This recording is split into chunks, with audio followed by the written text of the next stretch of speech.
আসসালামু আলাইকুম। প্রতিদিন তো আমি আমার হাতের রান্নায় আপনাদের সঙ্গে শেয়ার করি। আজকে আমি আমার আম্মুর হাতের চিকেন বিরিয়ানির একটা রেসিপি শেয়ার করব। চলুন তাহলে শুরু করা যাক।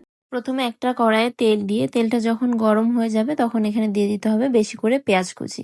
তারপর দিতে হবে তেজপাতা, দারুচিনি ও সাদা ফল। দিয়ে পেঁয়াজগুলো হালকা বাদামি কালার না হয়ে আসা পর্যন্ত ভালোভাবে ভেজে নিতে হবে। তারপর এখানে দিয়ে দিতে হবে আদা বাটা, কাঁচামরিচ বাটা, পোস্ত দানা বাটা, কিশমিশ বাটা, বাদাম বাটা ও রসুন বাটা দিয়ে ভালোভাবে কষিয়ে নিতে হবে যতক্ষণ না পর্যন্ত এগুলোর কাঁচা গন্ধ যায়। তারপর এখানে দিয়ে দিতে হবে স্বাদ মতো লবণ, মরিচের গুঁড়া দিয়ে এগুলোকে আবার ভালোভাবে কষিয়ে নিতে হবে। এখানে যেহেতু আগে থেকেই কাঁচামরিচ বাটা দেওয়া ছিল, যে কারণে এখানে গুঁড়া মরিচের পরিমাণটা একটু কম দিয়েছে। এবার এখানে দিয়ে দিতে হবে সামান্য পরিমাণ পানি, যেন মশলাটা নিচে পুড়ে না যায়। তারপর ঢাকনা দিয়ে ঢেকে প্রায় 5 থেকে 6 মিনিটের মতো মশলাটাকে ভালোভাবে কষিয়ে নিতে হবে। 5 থেকে 6 মিনিট পর ঢাকনাটা তোলার পর দেখতেই পাচ্ছেন মশলাটা থেকে কত সুন্দর উপরে তেল ছেড়ে দিয়েছে। তারপর এখানে দিয়ে দিতে হবে বেশ কিছুটা কালো গোলমরিচ।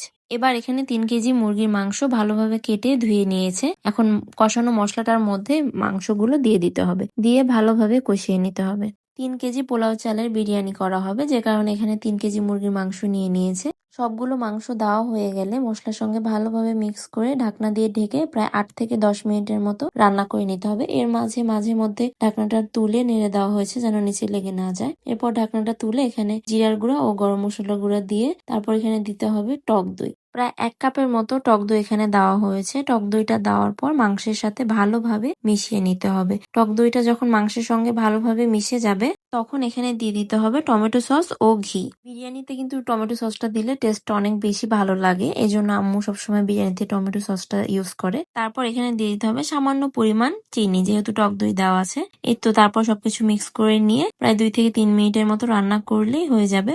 এবার বিরিয়ানিটা রান্না করার জন্য একটা বড় পাতিলে সয়াবিন তেল দিয়ে দিতে হবে। তেলটা যখন গরম হয়ে যাবে তখন এখানে বেশি করে পেঁয়াজ কুচি দিয়ে দিতে হবে আর দিতে হবে তেজপাতা। এখন পেঁয়াজগুলোকে ভালোভাবে ভেজে নিতে হবে। যখন এমন একটা সুন্দর কালার চলে আসবে তখন এখানে দিয়ে দিতে হবে শাহি জিরা। তারপর এখানে দিতে হবে ফুটন্ত গরম পানি আর পরিমাণ মতো লবণ আর কাঁচামরিচ দিয়ে পানিটা যখন একদম ভালোভাবে বলক চলে আসবে তখন এখানে দিয়ে দিতে হবে রাঁধুনির প্যাকেট বিরিয়ানি মশলাটা। এখানে 2 প্যাকেট বিরিয়ানি মশলা দিয়েছে আম্মু। এবার আগে থেকে ভালো করে ধুয়ে রাখা পোলাও চালটা এখানে দিয়ে দিতে হবে। এখানে এখানে 3 কেজি পরিমাণ পোলার চাল নেওয়া হয়েছে। সবগুলো চাল দিয়ে দেওয়া হলে এখানে দিয়ে দিতে হবে পাউডার মিল্ক। এতে করে কিন্তু বিরিয়ানির টেস্টটা অনেক ভালো আসে আর বিরিয়ানি কালারটা অনেক সুন্দর আসে। এবার আগে থেকে যে মুরগির মাংসটা রান্না করে রাখা হয়েছিল সেই মাংসটাও দিয়ে দেওয়া হলো।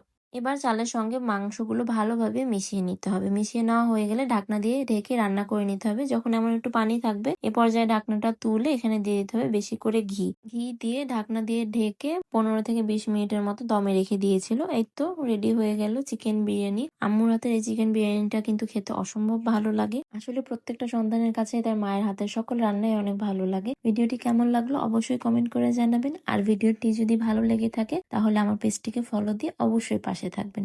ধন্যবাদ।